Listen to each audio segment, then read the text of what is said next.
प्रकाश का परावर्तन यानी रिफ्लेक्शन ऑफ लाइट।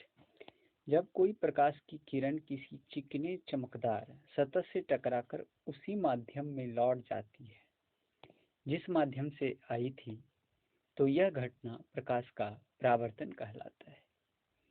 यानी प्रकाश का टकराकर उसी माध्यम में लौट जाना जिस माध्यम से आया था, रिफ्लेक्शन ऑफ लाइट कहलाता है। प्रकाश के परावर्तन के नियम, law of reflection of light. प्रकाश के परावर्तन के दो नियम हैं। पहला नियम है आपतन कोण परावर्तन कोण के बराबर होता है, और दूसरा नियम है आपतित किरण दर्पण के आपतन बिंदु पर अभिलंब तथा परावर्तित किरण सभी एक ही तल में होते हैं। यह प्लेन मिरर है यानी समतल दर्पण है।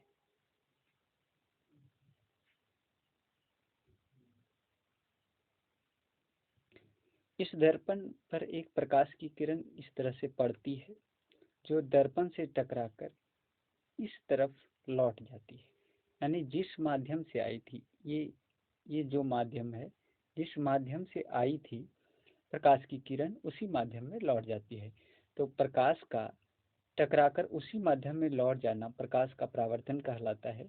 यह आपतित किरण है, यानी दर्पण पर पड़ने वाली प्रकाश की किरण को आपतित किरण कहते हैं, यानी इंसिडेंट रे कहलाता है। दर्पण से टकराकर लौटने वाली प्रकाश की किरण परावर्तित किरण कहलाती है, यानी रिफ्लेक्टेड रे कहलाता है। और आपतित किरण परावर्तित किरण के बीच इस दर्पण पर जो अभिलंब खींचते हैं, तो परपेंडिकुलर खींचते हैं, जो 90 डिग्री का एंगल बनाता हुआ जो रेखा खींचते हैं, इसी को अभिलंब कहा जाता है। आपतित किरण यानी इंसिडेंट रे इस अभिलंब के साथ जो कोण बनाता है उसको कहा जाता है आपतन कोण यानी एंगल ऑफ इंसिडेंस। और यह परावर्तित किरण यानी जो टकराकर लौटने वाली किरण है, यानी रिफ्लेक्टेड रे जो है, यह अभिलंब के साथ यानी नॉर्मल के साथ जो कोण बनाती है उसी को कहा जाता है परावर्तन कोण यानी एंगल ऑफ रिफ्लेक्शन। इस फिगर में आपतन कोण I है और परावर्तन कोण R है। तो प्रकाश के परावर्तन के जो नियम है उसके अनुसार I इजकल टू R होता है, यानी आपतन कोण परावर्तन कोण के बराबर होता है।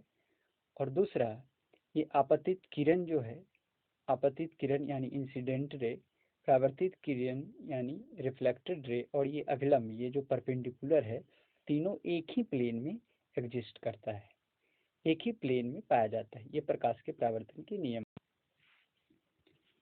हम लोग अपने दैनिक जीवन में अपने बाल बनाने या अपना चेहरा देखने के लिए जिस मिरर का उपयोग करते हैं वह है कहलाता है प्लेन मिरर यानी समतल दर्पण।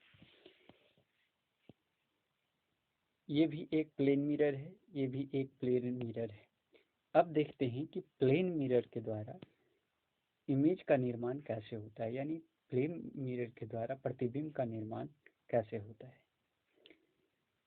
समतल दर्पण द्वारा प्रतिबिंब निर्माण यानी image formation through plane mirror.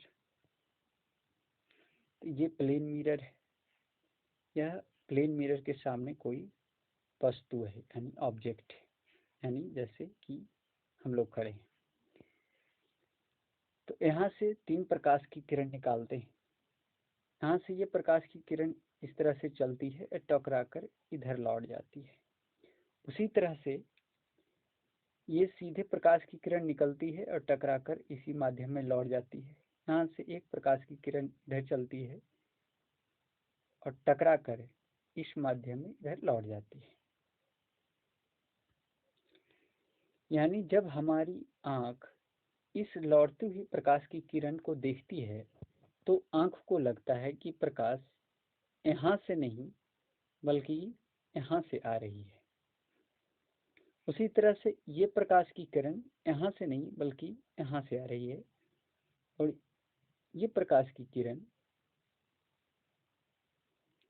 यहाँ से नहीं बल्कि यहाँ से आ रही है।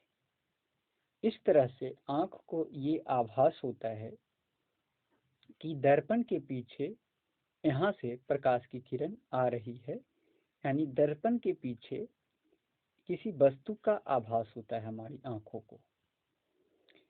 अब समतल दर्पण के द्वारा बने प्रतिबिंब की कुछ गुण के बारे में जान लेते हैं, उसका क्या विशेषता होती है। यहाँ पे है समतल दर्पण द्वारा बने प्रतिबिंब के गुण। समतल दर्पण के अंदर जो हमारा इमेज बनता है, जो प्रतिबिंब बनता है, उसके क्या गुण हैं। तो समतल दर्पण के द्वारा जो प्रतिबिंब बनता है वो क्या होता है, आभासी होता है। यानी उस प्रतिबिंब का हम लोग सिर्फ आभास कर सकते हैं, उसे पर्दे पर नहीं उतारा जा सकता है। सीधा होता है, यानी जैसा वस्तु होता है ठीक वैसा ही उसका प्रतिबिंब भी बनता है तथा वस्तु के बराबर होता है। यानी दर्पण के पीछे जो प्रतिबिंब बनता है वह वस्तु के बराबर का ही होता है, बराबर साइज का होता है, सीधा होता है और आभासी होता है। यानी उसका केवल एहसास कर सकते हैं, उसे पर्दे पर उतारा नहीं जा सकता है। प्रतिबिंब दर्पण के पीछे उतनी ही दूरी पर बनता है जितनी दूरी पर दर्पण के सामने वस्तु रखा होता है। जैसा कि इसमें हम देख सकते हैं कि जितना ऑब्जेक्ट की ऊंचाई है, ऑब्जेक्ट की ऊंचाई अगर h है तो इमेज की ऊंचाई भी h है। यानी जितना लंबा ऑब्जेक्ट है उतना ही लंबा इमेज भी बना है। दूसरा है कि दोनों सीधा है, जैसा इमेज है, जैसा ऑब्जेक्ट है वैसा ही इमेज बना है। उसके बाद मिरर से सेम डिस्टेंस पे है, यानी अगर वस्तु मिरर से डी डिस्टेंस पे है तो उसका इमेज भी वस्तु से डी डिस्टेंस पे है। जैसा कि इस फिगर में भी हम लोग देख सकते हैं कि जैसा ऑब्जेक्ट है वैसा ही इमेज बन रहा है।